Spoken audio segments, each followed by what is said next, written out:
ഞങ്ങൾ sailing start ചെയ്യണം. ഇന്ന് വേണ്ടി ഒന്ന് തിരിച്ച് മയാമിയിൽ നിന്ന് തിരിച്ചു പോവാണ്, വീണ്ടും കടലിലേക്ക് പോവാണ്. എൻ്റെ മുന്നിൽ കാണുന്ന ആ ഷിപ്പ് കാർണിവലിലെ തന്നെ ഏറ്റവും വലിയ ഷിപ്പുകളിലൊന്നായ കാർണിവൽ ഹൊറൈസോൺ ആണ്. 323 മീറ്റർ നീളമുള്ള വിസ്റ്റ ക്ലാസ്സിൽ പെടുന്ന ഈ ഷിപ്പ് 2014 കാർണിവൽ ഇറ്റലിയിൽ ഓർഡർ ചെയ്യുന്നത്. 2014 ഓർഡർ ചെയ്ത ഷിപ്പ് 2018 ഏപ്രിലാണ് കമ്പനി സെയിൽ ചെയ്ത് തുടങ്ങുന്നത്.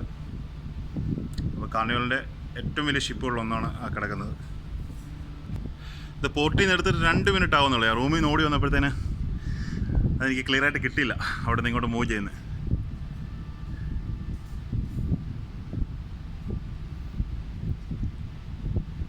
ഹൊറിസോണിൻ്റെ കപ്പാസിറ്റി എന്ന് പറയുന്നത് 3900 മുതൽ 4900 വരെ ഗസ്റ്റിനെ ഉൾക്കൊള്ളുന്നതാണ്. അത് ഈ കുട്ടികൾ ഉൾപ്പെടെയുള്ളതാണ് കണക്ക് വ്യത്യാസം വരുന്നത്. 3900 മുതൽ 4900 വരെ കുട്ടികളുടെ കൗണ്ട് കൂടുതലുണ്ടെങ്കിൽ ആ ഗസ്റ്റ് കൗണ്ട് കൂട്ടിയെടുക്കാൻ സാധിക്കും. 1500 ക്രൂ മെമ്പേഴ്സാണ് ആ ഷിപ്പിൽ വർക്ക് ചെയ്യുന്നത്. വിസ്റ്റ ക്ലാസ്സിൽപ്പെട്ട ഷിപ്പിന് ഒരു പ്രത്യേക ഷേപ്പായിരിക്കും. അതിൻ്റെ ബാക്ക് സൈഡ് നിങ്ങൾ കണ്ടു കഴിഞ്ഞാൽ ഒരു ചതുരപ്പെട്ടി പോലെയാണ് അതിൻ്റെ ബാക്ക് ഡിസൈൻ ചെയ്തിരിക്കുന്നത്. അപ്പോൾ ബൈ ബൈ മയാമി.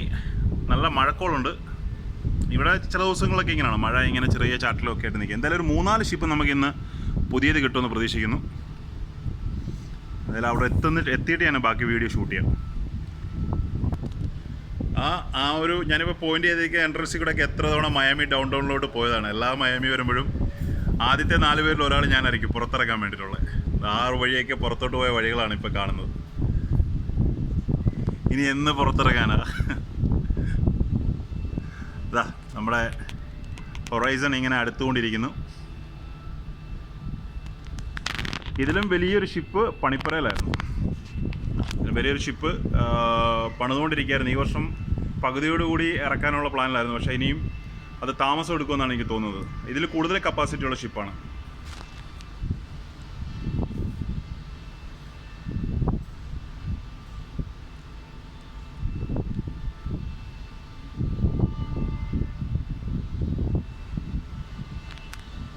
അപ്പോൾ അതിന് മുമ്പ് 2 ഷിപ്പ് നമുക്ക് ബാക്കിലുണ്ടായിരുന്നു. അവിടെ 2 ഷിപ്പുകളുണ്ടായിരുന്നു, അവർ പോയി.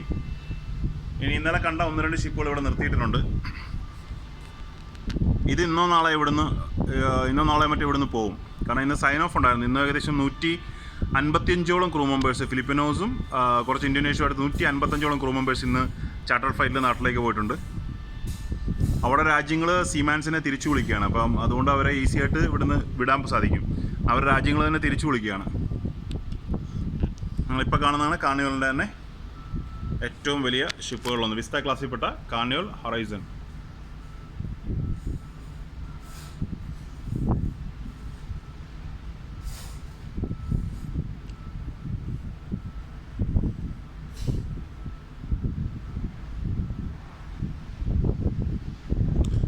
നമ്മുടെ തന്നെ ക്രൂ ആണ് അതിൻ്റെ മുകളിലെല്ലാം നിൽക്കുന്നത്. അവരവിടുന്ന് കൈ കാണിക്കുന്നുണ്ട്, നമ്മളിവിടുന്ന് ഇങ്ങനെ കൈ കാണിക്കുന്നുണ്ട്. ഇതൊരു പടുകൂറ്റനാണ്. ഇതിലൊരറ്റത്തുനിന്ന് ഒരറ്റം വരെയൊക്കെ നടക്കുമ്പോഴത്തേന് നമ്മൾ കുഴപ്പം. ഇതിനപ്പുറത്തേനി കിടക്കുന്നത് ഞാൻ നേരത്തെ ഷൂട്ട് ചെയ്തിട്ടുള്ളതാണ്. ഈ ശരിക്കും ബോക്സ് പോലെ ഇരിക്കുന്ന നോർവീജിയൻ എപ്പിക്കാണ് അതിൻ്റെ അടുത്തായിട്ട് കിടക്കുന്നത്. ഇത്രയധികം ക്രൂസ് ഷിപ്പുകളൊക്കെ ഒന്നിച്ച് ഷൂട്ട് ചെയ്ത് കവർ ചെയ്യാൻ ഈ ഒരു സമയത്ത് മാത്രമേ പറ്റുള്ളൂ. ഇപ്പോൾ ഇതിൽ ക്രൂ മെമ്പേഴ്സ് വളരെ കുറച്ച് മാത്രമേ ഉള്ളൂ. 150ഓളം ക്രൂ മെമ്പേഴ്സ് ഇതിലുള്ളൂ. ബാക്കിയുള്ളവരെയൊക്കെ വിട്ടു കഴിഞ്ഞു ഇതിന്. അതാണ് ഈ വെളിയിലെങ്ങും അധികം ആളെ കാണാതെ.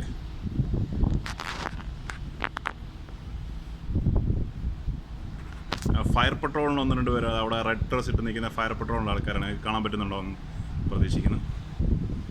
അവർക്ക് ഈ ഓരോ സെക്ഷനുകളൊക്കെ ക്ലിയർ ചെയ്യാനും ക്ലീൻ ചെയ്യാനും ഒക്കെ ഉണ്ടാവും. നോർവീജിയൻ എപ്പിക്കാണ് ഇപ്പോൾ ഇവിടെ കിടക്കുന്നത്. നോർവീജിയൻ ക്രൂസ് ലൈൻ്റെ വേറൊരു മോഡലാണ്. ഓരോ ഷിപ്പുകൾക്ക് ഓരോ മോഡലാണ്. കാർണിവലിൻ്റെ ഷിപ്പുകളെല്ലാം ഈ ഒരു ഷേപ്പായിരിക്കും. അതിനിങ്ങനെ നിങ്ങളിപ്പോൾ കാണുന്ന ഇങ്ങനെ സ്റ്റെപ്പായിട്ട് ഈ ഒരു ഷേപ്പായിരിക്കും അതിൻ്റെ ഫ്രണ്ടിൽ വരുന്നത്. കാർണിവലിൻ്റെ ഏറ്റവും ഇമ്പോർട്ടൻ്റ് ആയിട്ടുള്ളതാണ് അതിൻ്റെ ആ ഫണൽ. നിങ്ങൾക്ക് കാണാൻ പറ്റുന്നുണ്ട്. ഈ ഫണൽ എല്ലാ കാർണിവൽ ഷിപ്പുകൾക്കും ഉള്ളതാണ്. ഈ ഫണൽ കാർണിവലിൻ്റെ പഴയ 1-2 ഷിപ്പുകൾ അവർ വിറ്റപ്പോൾ അവർ ഫണൽ റിമൂവ് ചെയ്തിട്ടാണ് കൊടുത്തത്. ഇപ്പോൾ കാർണിവൽ ക്രൂസ് ലൈന് 27ഓളം ഷിപ്പുകളാണുള്ളത്. ഒന്ന് ഇപ്പോൾ പണിപ്പുരയിലുണ്ട്. അതുകൂടെ വന്നു കഴിഞ്ഞാൽ 28 ഷിപ്പുകളാവും. ഇതിനൊരു പ്രത്യേക ഷേപ്പാണ്. നോർവീജിയൻ എപ്പിക്കിൻ്റെ ഒരു ഷേപ്പ് നിങ്ങൾ കണ്ടു കഴിഞ്ഞാൽ ഒരു ബോക്സ് ടൈപ്പാണ് ഇതിൻ്റെ ഒരു കംപ്ലീറ്റ് സെറ്റിംഗ് വരുന്നത്. ഇത് കൂടുതലും ഓരോ ഷിപ്പിനും ഓരോ സ്റ്റൈലുണ്ട്. അതായത് നമ്മളിപ്പോൾ ഡിസ്നിയെ കുറിച്ച് എടുക്കുകയാണെങ്കിൽ ഡിസ്നി ക്രൂസ് എന്ന് പറഞ്ഞാൽ കുട്ടികൾക്ക് വേണ്ടിയിട്ടുള്ള ഒരു ക്രൂസ് ലൈനാണ് ഡിസ്നി ക്രൂസ് ലൈൻ. കൂടുതൽ കുട്ടികൾക്കുള്ള ആക്ടിവിറ്റീസൊക്കെയാണ് വരുന്നത്. കാർണിവൽ എന്ന് പറഞ്ഞാൽ യങ്സ്റ്റേഴ്സിനും കുട്ടികൾക്കും എല്ലാവർക്കും ഒരു ഫൺ ക്രൂസാണ്. ഫൺ ഫോർ ഓൾ എന്നാണ് അതിൻ്റെ ഒരു ഡെഫിനേഷൻ തന്നെ. പക്ഷേ ഇതുപോലുള്ള നോർവീജിയൻ പോലുള്ള ഷിപ്പുകൾ കൂടുതൽ അവർ നോക്കുന്നത് കുറച്ച് പ്രായമായ എന്നാൽ നല്ല പൈസ ഉള്ള ആളുകളെയാണ് നോക്കുന്നത്. അങ്ങനെയുള്ള ആളുകളാണ് ഇതൊക്കെ ബുക്ക് ചെയ്യുന്നത്. സാധാരണ ആളുകൾ ബുക്ക് ചെയ്യുന്നില്ല, നല്ല ബുക്ക് ചെയ്യുന്നുണ്ട്. എന്നാലും അതിൻ്റെ ഒരു റിതം വേറെയാണ്. ഇതിനപ്പുറത്ത് കിടക്കുന്നതും നോർവീജിയൻ്റെ ഷിപ്പാണ്. നോർവീജിയൻ്റെ എൻകോർ ഓൾമോസ്റ്റ് സെയിം ക്ലാസ് ആണ് തോന്നുന്നുണ്ട്, ഒരേ പോലാണ്. ഇതിന് ഓരോ ഷിപ്പുകൾക്ക് ഓരോ ക്ലാസ് ഉണ്ട്. ആ ക്ലാസ്സിൽപ്പെട്ട ഷിപ്പുകളായിരിക്കും ഒരേ സമയത്ത് അവർ പുറത്തിറക്കുന്നത്. ഏകദേശം ഒരേ ഡിസൈനൊക്കെയാണ് കാണുന്നത്. അപ്പോൾ എനിക്ക് തോന്നുന്നു ഒരേപോലുള്ള ഷിപ്പുകളാവും. എന്തായാലും ഇന്ന് ഇത്രയൊരു ഞാൻ റൂമിൽ നിൽക്കായിരുന്നു. ഞാൻ അവിടെ നിന്ന് ഓടിപ്പിടിച്ച്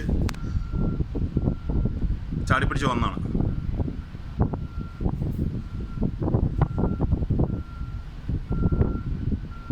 ഇതിലൊക്കെ ഇതെല്ലാം എല്ലാ ദിവസവും കടലിൽ 4,500 പേരെ 10,000-1,500 ക്രൂവിനെയും കൊണ്ട് കടലിൽ ടൂർ പോയിക്കൊണ്ടിരുന്ന ഷിപ്പാണ്. ഓരോ ദിവസവും എത്രയോ കോടിക്കണക്കിന് രൂപ വന്നുകൊണ്ടിരുന്ന ഷിപ്പാണ്. ഇന്നെല്ലാം നമ്മുടെ നാട്ടിലെ മത്സ്യത്തൊഴിലാളികൾ അവരുടെ ബോട്ടുകൾ ഇപ്പോൾ കൊണ്ട് അടുക്കിയിട്ടിരിക്കുന്ന പോലെ, കാരണം കടലിൽ ഇപ്പോൾ നിവൃത്തിയില്ലാതെ അവരുകൊണ്ട് അടുക്കിയിട്ടിരിക്കുന്ന പോലെ ഇവിടെ കൊണ്ട് അടുക്കിയിട്ടിരിക്കുകയാണ്.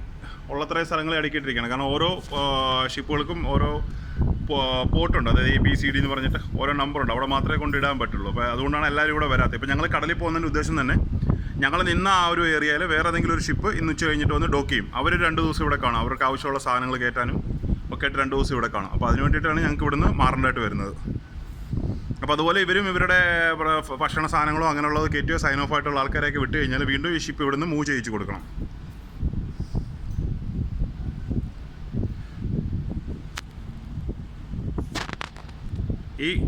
ഈ കാണുന്ന ഈ ഒരു ചെറിയ ബോക്സ് പോലെ കാണുന്നില്ലേ, അത് ബ്രിഡ്ജിൻ്റെ ഇങ്ങേ അറ്റമാണ്. അതായത് നാവിഗേഷൻ ക്യാപ്റ്റനും മറ്റാളുകളൊക്കെ ഇരിക്കുന്ന ബ്രിഡ്ജിൻ്റെ ഇങ്ങേ അറ്റമാണ്. സൈഡ് അവർ നാവിഗേഷൻ ചെയ്യാൻ വേണ്ടിയിട്ടുള്ളതാണ്. ഒരു ഷിപ്പോടെ നമുക്ക് കിട്ടുന്നുണ്ട് ഈ ലൈനിൽ. ഇതിപ്പോൾ റോയൽ കരീബിൻ്റെ ആണ്, ആൻതം ഓഫ് ദ സീസ്. കാരണം റോയൽ കരീബിൻ്റെ എല്ലാ ഷിപ്പുകളും ഓഫ് ദ സീസിലായിരിക്കും എൻഡിങ് വരും. ഓഫ് ദ സീസ് എന്നുള്ളൊരു ടൈറ്റിൽ ലാസ്റ്റിലുണ്ടാവും. ഷിപ്പിൻ്റെ പേര് ആദ്യത്തേത് വ്യത്യാസം ഉണ്ടാകുമെങ്കിൽ ലാസ്റ്റിലത്തെ ആ ഒരു ഓഫ് ദ സീസ് അവർ കീപ്പ് ചെയ്തുകൊണ്ടേയിരിക്കും. ഇപ്പം കാർണിവലിൻ്റെ ഷിപ്പുകളാണെങ്കിൽ കാർണിവൽ, അത് കഴിഞ്ഞിട്ട് അതിൻ്റെ പേര് വരും. നോർവീജിയൻ ആണെങ്കിൽ നോർവീജിയൻ, അതിൻ്റെ പേര് വരും. പക്ഷേ റോയൽ കരീബിൻ്റെ ലാസ്റ്റിലാണ്. റോയൽ കരീബിൻ എന്നുള്ള പേരല്ല, ഏത് ഷിപ്പാണോ ഷിപ്പിൻ്റെ പേരും പിന്നെ ഈ പറഞ്ഞ ഓഫ് ദ സീസ് എന്നുള്ള ഒരു ടൈറ്റിൽ എല്ലാത്തിൻ്റെയും കൂടെ വരും. അതിൻ്റെ ബാക്കിൽ കാണുന്ന റോയൽ കരീബിൻ്റെ തന്നെ ഓഫീസുകളും ആ ഒരു ഗസ്റ്റിന് വരാനും പോകാനും വേണ്ടിയിട്ടുള്ള എല്ലാ സൗകര്യങ്ങളും കാർ പാർക്കിങ്ങും ഒക്കെ അവിടെ തന്നെ ഉണ്ടാവും. അപ്പോൾ അതാണ് അതിൻ്റെ പുറകിൽ കാണുന്നത്. റോയൽ കരീബിൻ്റെ തന്നെ ഒരു സെറ്റിംഗ് ആണ് ഫുള്ളായിട്ട് കാണുന്നത്. ഇതിൻ്റെ തൊട്ടപ്പുറത്ത് ഈ കാർഗോ പോർട്ട് പോലുള്ളതാണ്. ഈ കാർഗോ ഷിപ്പുകളാണ് അവിടെ കൂടുതലായിട്ടും വരുന്നത് കാണുന്നത്.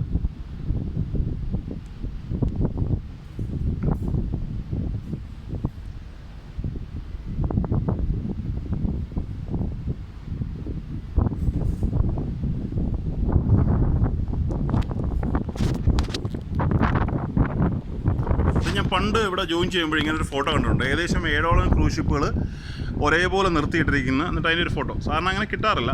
4-5 വരെ കണ്ടിട്ടുണ്ട്. 7ഓളം ഒന്നിച്ച് ഇങ്ങനെ കിടക്കുന്ന ഒരു ഫോട്ടോ കണ്ടിരുന്നു. ഞാനപ്പോൾ അതിശയപ്പെട്ടിട്ടുണ്ട് ഇതെങ്ങനെ ഇത്രയും കൊണ്ട് നിർത്തുമെന്നുള്ളത്.